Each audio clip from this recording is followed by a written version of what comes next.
बोलोरी रातों में वो नरमी हाँ। बाह्यग्राही अंग है। बाह्यग्राही अंग नाक। इसे नाक, नासिका, इसके अलावा गंधग्राही संवेदांग भी कहा जाता है, यानी गंधग्राही संवेदांग भी है ये। इसे ही घ्राणग्राही अंग कहते हैं। घ्राणग्राही अंग अर्थात घ्राणेंद्रियां भी कहा जाता है। इसे अंग्रेजी में ऑल फैक्टर रिसेप्टर्स भी कहा जाता है। तो किसी भी नाम से परीक्षा में पूछा जा सकता है। नाक से हमें गंध का ज्ञान होता है, यानी नाक जो हमारी है इससे गंध का ज्ञान होता है। चलिए सबसे पहले नासिका की आंतरिक संरचना को समझ लेते हैं, अर्थात इंटरनल स्ट्रक्चर ऑफ नोज के बारे में जान लेते हैं। तो बाह्य नासिका छिद्र अंदर की ओर दो अलग अलग नासा मार्गों में खुलते हैं, यानी जो हमारे बाहर के नासिका छिद्र होते हैं, जो नाक में हमारे दो छिद्र हैं, ये जो छिद्र हैं अंदर की ओर अलग अलग नासा मार्गों में खुलते हैं। दोनों नासा मार्ग एक लंबे व खड़े नासा पट द्वारा या नासल सेप्टम के द्वारा एक दूसरे से पृथक होते हैं। आप बाहर से ही नाक में देख सकते हैं कि जो दो हमारे नाक के छिद्र हैं, ये बीच में एक पट्टिका है, इसे ही नासा पट कहा जाता है या अंग्रेजी में नासल सेप्टम कहते हैं। तो इसके द्वारा दोनों छिद्र अलग अलग होते हैं, तो दो छिद्र हो जाते हैं। नासा पट का अगला भाग उपास्थ्यमय होता है, यानी जो आगे का भाग होता है ये उपास्थ्यमय होता है, इसमें छोटी छोटी सी उपास्थियाँ होती हैं। परंतु पिछले भाग में बोमर, एथमाइड, मैक्सली तथा पैलेटाइन अस्थियों के भाग होते हैं, यानी जो पिछला भाग होता है वो बोमर, एथमाइड, मैक्सली और पैलेटाइन अस्थियों का बना होता है। नासा मार्ग एक कठोर ताल द्वारा मुख गुहिका से पृथक होता है, यानी नासा मार्ग जो है ये एक कठोर ताल के द्वारा या हार्ड या सेकेंडरी प्लेट के द्वारा मुख गुहिका से थोड़ा सा अलग होता है। नासा मार्ग अंतः नासा छिद्र यानी कि इंटरनल नर्व्स द्वारा ग्रसनी के नासा ग्रसनी या नासोफेरिंग्स के कंठ द्वार के समीप खुलता है। जो नासा मार्ग है ये कहाँ खुलेगा? ग्लाटिस के समीप खुलता है, कंठ द्वार के समीप खुलता है। इन छिद्रों को कोयनी भी कहते हैं। जो यहाँ पर खुलता है इन छिद्रों को क्या कहा जाता है? कोयनी कहा जाता है। तो प्रत्येक नासा मार्ग अथवा नासा गुहा तीन भागों में बटी होती है। पहला प्रघाण अथवा इसे ही प्रकोष्ठ भी कहा जाता है या वेस्टिब्यूल कहते हैं अंग्रेजी में, और दूसरा है घ्राण भाग या ऑल्फैक्टरी रीजन, और तीसरा है श्वसन भाग या रेस्पिरेटरी रीजन। चलिए इन तीनों को एक एक करके समझा देते हैं। तो पहला है प्रगाढ़ या वेस्टिब्यूल्स या इसे प्रकोष्ठ भी कहा जाता है। तो नासिका गुहा के अगले चौड़े भाग को प्रगाढ़ कहते हैं, यानी आगे का जो चौड़ा भाग होता है उसे ही प्रगाढ़ या वेस्टिब्यूल कहा जाता है। बाह्य नासा छिद्र इसमें खुलते हैं, जो बाहर के नासा छिद्र होते हैं इसी में खुलते हैं। और इसमें होता क्या क्या है? तो इसमें बाल होते हैं, सिवेसियस ग्रंथियां होती हैं, स्वेद ग्रंथियां पाई जाती हैं और कड़े और संवेदी रोम पाए जाते हैं। मिलाकर के कहने का मतलब ये है कि जो हमारे नथुने होते हैं, ये जो नासा द्वार होते हैं, इसके पीछे छोटा सा प्रकोष्ठ होता है या वेस्टिब्यूल होता है, जो सामान्य त्वचा के द्वारा ढका रहता है और रोम युक्त होता है, उसमें रोम पाए जाते हैं। बाह्य त्वचा में ग्रंथियां भी पाई जाती हैं, त्वक ग्रंथियां भी पाई जाती हैं। त्वक ग्रंथियों में कौन कौन सी? मैंने बताया सिबेसियस ग्रंथियां, स्वेद ग्रंथियां। फिर दूसरा है घ्राण भाग या ऑल्फैक्टरी रीजन्स। तो यह नासिका गुहा का पिछला तथा ऊपरी भाग होता है। जो ऑल्फैक्टरी रीजन्स है, जैसा कि आप चित्र में देख भी रहे हैं, ये नासिका गुहा का पिछला तथा ऊपरी भाग होता है। इसकी श्लेष्म उपकला में घ्राण कोशिकाएं पाई जाती हैं। जो इसकी श्लेष्म उपकला होती है उसमें घ्राण कोशिकाएं होती हैं और यह भाग घ्राण अंग कहलाता है, यानी इस भाग को घ्राण अंग कहा जाता है। कहने का मतलब कुल मिलाकर ये हुआ कि गुहा का पश्च भाग है घ्राण भाग और इसमें एथमॉइड हड्डी के कुंडलित भाग होते हैं। फिर तीसरा भाग है श्वसन भाग या रेस्पिरेटरी रीजन।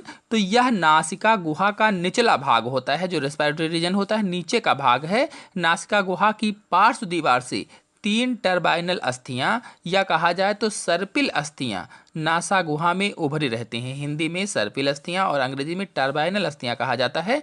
तो नासिका गुहा जो होती है इसके पार्श्व दीवारों से, किनारे की दीवारों से 3 टर्बाइनल अस्थियां नासा गुहा में उभरी हुई होती हैं। ये स्क्रॉल के समान घुमावदार, यानी स्क्रॉल जैसी होती हैं, घुमावदार होती हैं, वलित होती हैं।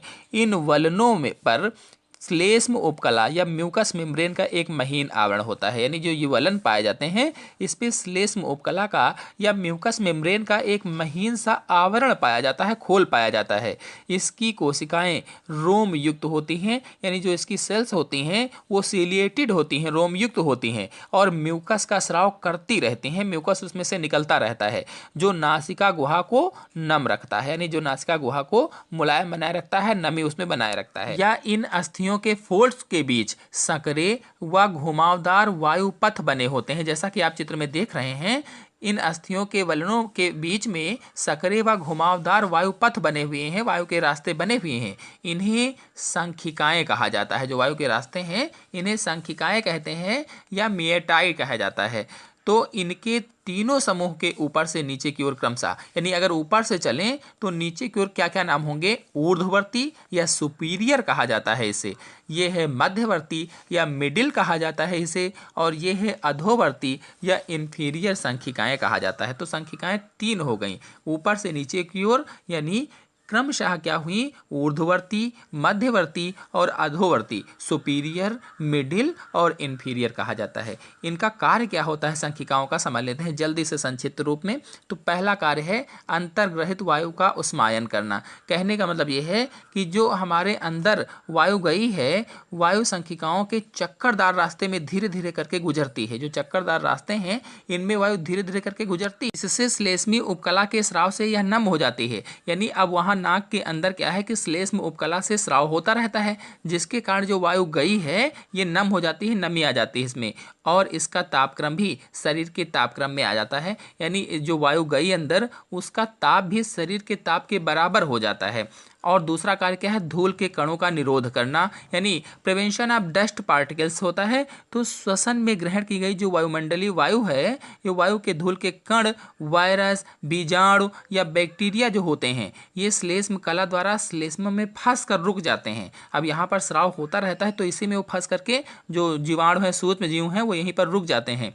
इस श्लेष्म को श्लेष्मा कला के रोम अपनी गति द्वारा ग्रसनी में धकेल देते हैं और धीरे धीरे करके जो श्लेष्म है उस श्लेष्म को क्या करते हैं, श्लेष्मा कला के जो रोम होते हैं वो ग्रसनी में ढकेल देते हैं और वही कफ के रूप में बाहर निकलता है। बता दें कि ऊर्ध्ववर्ती संखिका की श्लेष्म कला रोम विहीन होती है, यानी जो सुपीरियर मेटाई है इसमें रोम नहीं पाए जाते हैं। इसे स्निडेरियन कला कहा जाता है अथवा घ्राण एपिथीलियम भी कहते हैं।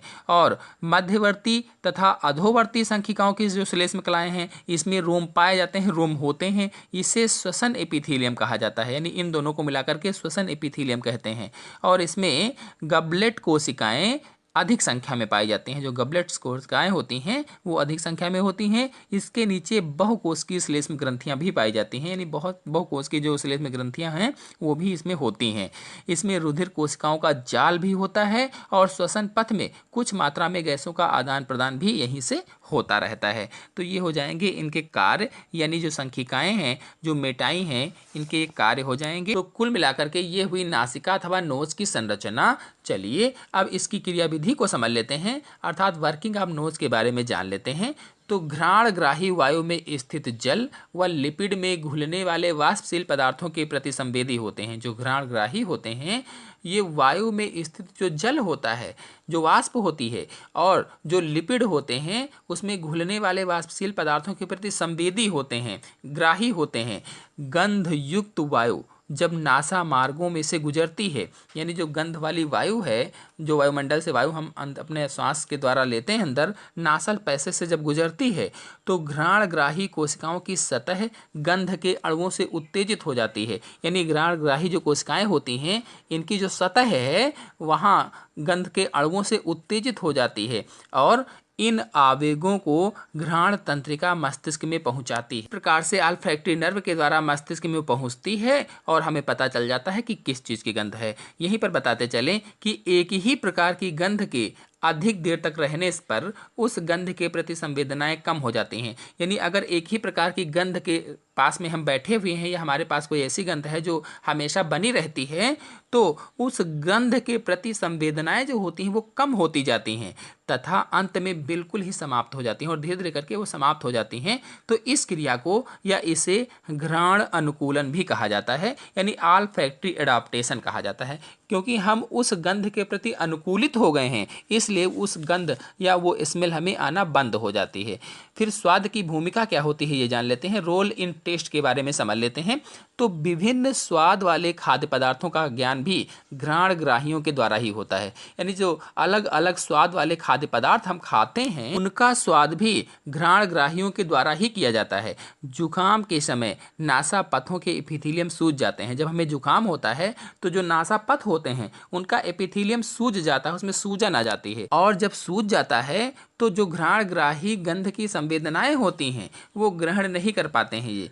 इसी कारण जुकाम होने पर भोजन की गंध का आभास नहीं होता है। इसीलिए जब हमें जुकाम होता है तो हम किसी भी गंध का अनुभव सही से नहीं कर पाते हैं। फिर गंध के प्रति अत्यधिक संवेदी जंतु कौन कौन से होते हैं इसके बारे में समझ लेते हैं, यानी animals with acute sense of smell के बारे में जान लेते हैं। तो मनुष्य में 120 लाख से भी अधिक घ्राण कोशिकाएं पाई जाती हैं। जो मनुष्य होता है इसमें 120 लाख से भी अधिक घ्राण कोशिकाएं होती हैं। इसी कारण मनुष्य नाना प्रकार की गंध का पता लगा सकता है, यानी इसीलिए मनुष्य जो होता है वो अलग अलग प्रकार की गंधों का पता लगा सकता है। इतना होते हुए भी मानव में सूंघने के सामर्थ्य कुत्ते, बिल्ली या चूहे की तुलना में काफ़ी कम होती है। यानी इतना अधिक होते हुए भी जो मानव होता है इसमें सूंघने की सामर्थ्य किससे किससे कम है, कुत्ते से, बिल्ली से या चूहे की तुलना में काफ़ी कम होती है। कुत्तों में तो यह अत्यधिक विकसित होती है, यानी सूंघने की क्षमता जो कुत्ते होते हैं उनमें बहुत अधिक विकसित होती है, जिसके कारण ये विभिन्न व्यक्तियों की गंध को पहचानने में समर्थ होते हैं। इसीलिए ये विभिन्न प्रकार के व्यक्तियों की गंध को पहचानने में सफल होते हैं या समर्थ होते हैं। तो आज के अंक में इतना ही।